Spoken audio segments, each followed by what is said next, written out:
Hello, പ്രഭ വീട്ടിലാണോ? ആ അതെ. എന്താ രാധികേ? ടിവിയില് വാർത്ത കണ്ടിരുന്നോ? ഇല്ല. എന്താ? എന്ന് ടി വി വെച്ച് നോക്ക്. പറയുന്ന എന്തിനാ, നേരിട്ട് കാണാലോ. അല്ല, എന്താ പറ്റിയേ? ദേവിക അവള്... അതെ, അവള് നിറഞ്ഞു നിക്ക ടിവിയില്. വെച്ച് നോക്ക്. ഹലോ, എന്താമേ? ദേവികയെ പറ്റി എന്തോ വാർത്തയുണ്ടെന്ന്, ദേവികയുടെ പേരൊക്കെ പറയുന്നു.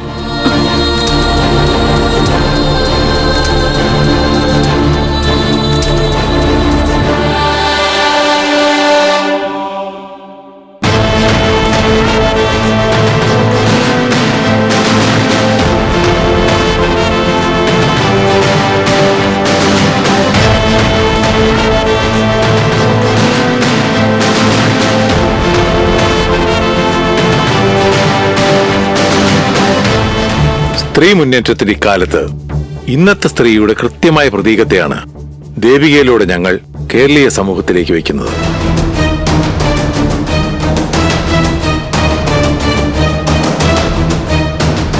സിദ്ധാർത്ഥൻ ചന്ദ്രത്തിന്റെ കുടുംബത്തിലെ ഒരു അംഗമെന്ന് മാത്രമല്ല, വ്യക്തിത്വമുള്ള കേരളീയ വനിതയെന്ന നിലയ്ക്കാണ് ഞങ്ങൾ ദേവികയെ മത്സരരംഗത്തേക്ക് ഇറക്കുന്നത്.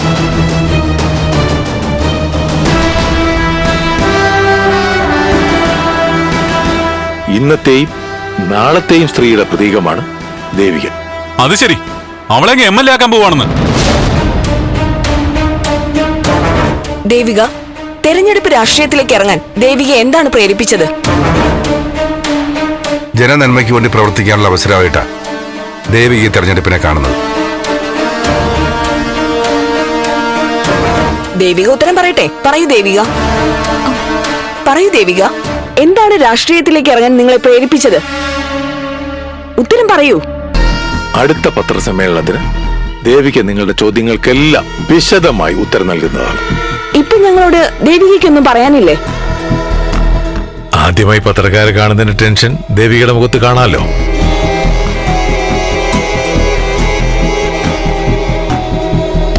ദേവിക, തെരഞ്ഞെടുപ്പിൽ മത്സരിക്കുന്നതിൽ ഭർത്താവിന്റെ പിന്തുണ എത്രത്തോളം ഉണ്ട്? പറയൂ ദേവിക, ഭർത്താവിന്റെ പൂർണ്ണ പിന്തുണ ഉണ്ടോ? എന്റെ മകന്റെ ശക്തമായ പിന്തുണയില ദേവിക മത്സരത്തിനിറങ്ങുന്നത്.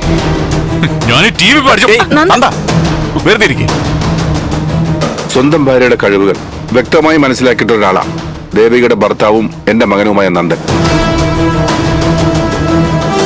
അതുകൊണ്ട് തന്നെ സ്ഥാനാർത്ഥിയായി ദേവിക വേണമെന്ന് പാർട്ടി നിർബന്ധിച്ചപ്പോ നന്ദന് രണ്ടാമൊന്നും ആലോചിക്കേണ്ടി വന്നില്ല. മകന്റെ പൂർണ്ണ പിന്തുണ ദേവിക്കുണ്ട് അല്ലെ? സിദ്ധു എന്തിനാ ഇങ്ങനെ ഇല്ലാത്ത കാര്യങ്ങൾ വിളിച്ചു പറയുന്നേ? അമ്മ പറഞ്ഞ നേരാ, അച്ഛൻ വീണ്ടും രാഷ്ട്രീയക്കാരനായി. ദേവിക എന്താ പേടിച്ചതുപോലെയൊക്കെ ഇരിക്കുന്നേ? എന്തെങ്കിലും ഒന്ന് പറയൂ ദേവിക. ദേവിക എന്തെങ്കിലും ഒന്ന് പറയൂ. പറഞ്ഞല്ലോ, ആദ്യമായിട്ടാ ദേവിക നിങ്ങളെയൊക്കെ അഭിമുഖീകരിക്കുന്നത്. ദേവിയെ ഔപചാരികമായി പരിചയപ്പെടുത്താൻ വേണ്ടിയാ ഇന്നത്തെ ഈ പത്രസമ്മേളനം. വൈകാതെ വിശദമായൊരു പ്രസ് മീറ്റ് ഉണ്ടായിരിക്കുന്നതാണ്.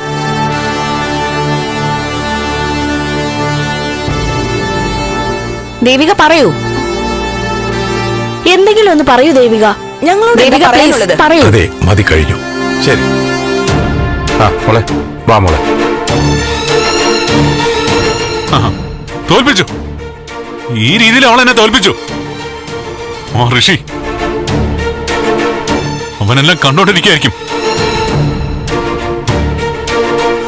അവനെ കൂടി കാണിക്കാനാ അവൾ ഈ മീഡിയക്കാരുടെ മുന്നിൽ പോയി നിൽക്കുന്നത്. എന്താ നീ ഒന്ന് സമാധാനിക്കുന്ന ഗിരീഷേട്ടന് പറയാം. ഗിരീഷേട്ട എന്റെ അവസ്ഥയിലെത്തണം. അപ്പൊ അറിയാം ഗിരീഷേട്ട എത്രത്തോളം സമാധാനിക്കുമെന്ന്. നന്ദ, സിദ്ധു വരട്ടെ, ഞാൻ ചോദിക്കാം. എന്ത് ചോദിക്കാനാ? ഫ്ലവേഴ്സ് ഒരുക്കുന്ന കാഴ്ച വസന്തം യൂട്യൂബിൽ പ്രേക്ഷകർക്ക് ലൈവായി കാണാം.